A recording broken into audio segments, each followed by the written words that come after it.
All right, let's dive into one of the most fundamental rules of the entire universe, Newton's first law of motion. Now, you've probably heard it called the law of inertia, and it's really all about what happens to an object when all the forces acting on it are perfectly balanced out. But before we even crack open the textbook, let's start with something we've all felt. You're in a car, it slams on the brakes, and your whole body just lurches forward. Have you ever really stopped to wonder why it does that? Well, the answer is Newton's first law, and we're going to break it all down right now. So, here's our game plan for today. We're going to start with the official definition. Yep, the one you need to nail for your exams. Then we'll get into the real heart of it, this idea of inertia, see how it connects to forces, and check out some real-world examples. After that, we'll do a quick check to test what you've learned and wrap up with the absolute must-know takeaways. Okay, first things first, let's get the precise definition down pat. Because in physics, and especially on an exam, getting the wording just right is absolutely everything. Here it is, the official definition. You want to commit this one to memory. But what does it actually mean? Well, in simple terms, objects are kind of lazy. They just want to keep doing whatever they're already doing. So a book sitting on a table is going to stay put, and a satellite coasting through deep space is going to keep on coasting, unless some kind of unbalanced force shows up and messes with it.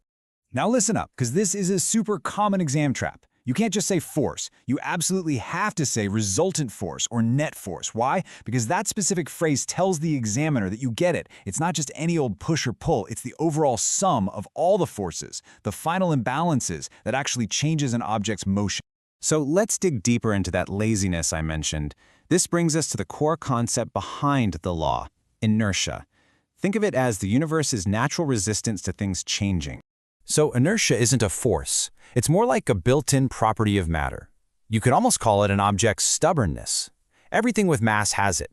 It's the reason a soccer ball just sits there on the penalty spot until you kick it. And it's also the reason that same ball keeps flying through the air after you've kicked it. It's all about that resistance to having its motion changed. And this is a really key distinction. Mass and inertia are basically partners in crime, but they are not the same thing. Think of it like this. Mass is the amount of stuff an object is made of. Inertia is the behavior of that stuff, how much it resists being sped up or slowed down. So mass is the number you see on the scale, but inertia is how hard you have to push to get that mass to move. The more mass, the more inertia. Simple as that. And it really is a simple rule. The more mass something has, the more it's going to fight you when you try to change its motion. That's why you can give a bicycle a little nudge and get it going, but you're going to have a much harder time trying to push a giant truck. And I'm going to say it one more time because it's so important for your exams. Inertia is a property, not a force. Please don't mix those two up. Okay, so now let's connect this whole idea of inertia back to forces. How does that resultant force, or the lack of one, actually decide what an object is going to do next? This table pretty much lays it all out for us. Newton's first law lives in those top two rows, the situations where the net force is zero. If the object is still, it stays still. If it's already moving, it just keeps on moving at a constant velocity. Nothing changes. But see that bottom row? What happens when the net force isn't zero? Well, that's when things get exciting. The object accelerates, and that's when Newton's second law takes over. But that's a story for another day. And here's another one of those crucial details for your exams. Constant velocity does not just mean constant speed. Think about a car going around a traffic circle at a steady 50 kilometers per hour. Its speed isn't changing, but its direction is changing every single second. And that means its velocity is changing, which means there must be a resultant force acting on it. All right, enough with the theory. Let's look at some real-world, everyday examples to make this whole concept really stick in your mind. So that seatbelt example brings us right back to the question we started with. Your body has inertia, so it wants to keep moving forward at the car's original speed. The seatbelt is what provides that crucial, external, unbalanced force to slow you down safely with the car. And you know what? The exact same principle explains that classic tablecloth trick. If you pull the cloth fast enough, the dish's own inertia keeps them right where they were.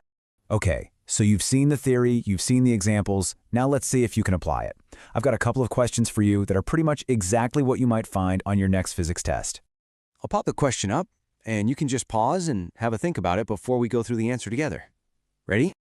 Okay, for this one, think back to that definition we learned and the table we just looked at. What does constant velocity tell you about the forces that are at play? You got it. It has to be 0 newtons. Constant velocity means all the forces are balanced. No acceleration means no net force. Perfect. All right, this one should feel pretty familiar by now. Can you explain it, but this time using the correct physics term? The magic word is inertia, right? The car stops because the brakes apply a huge force to it. But that force isn't being applied directly to you. Your body, because of its own inertia, tries to keep right on moving forward until something, hopefully your seatbelt and not the dashboard, applies a force to stop you. Okay, let's wrap this up.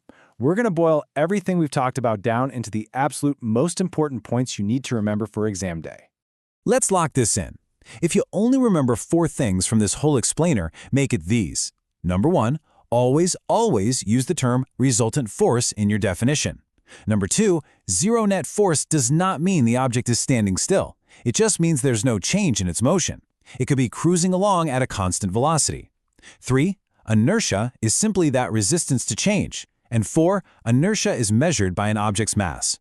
You mastered these 4 points, and you have absolutely mastered Newton's first law.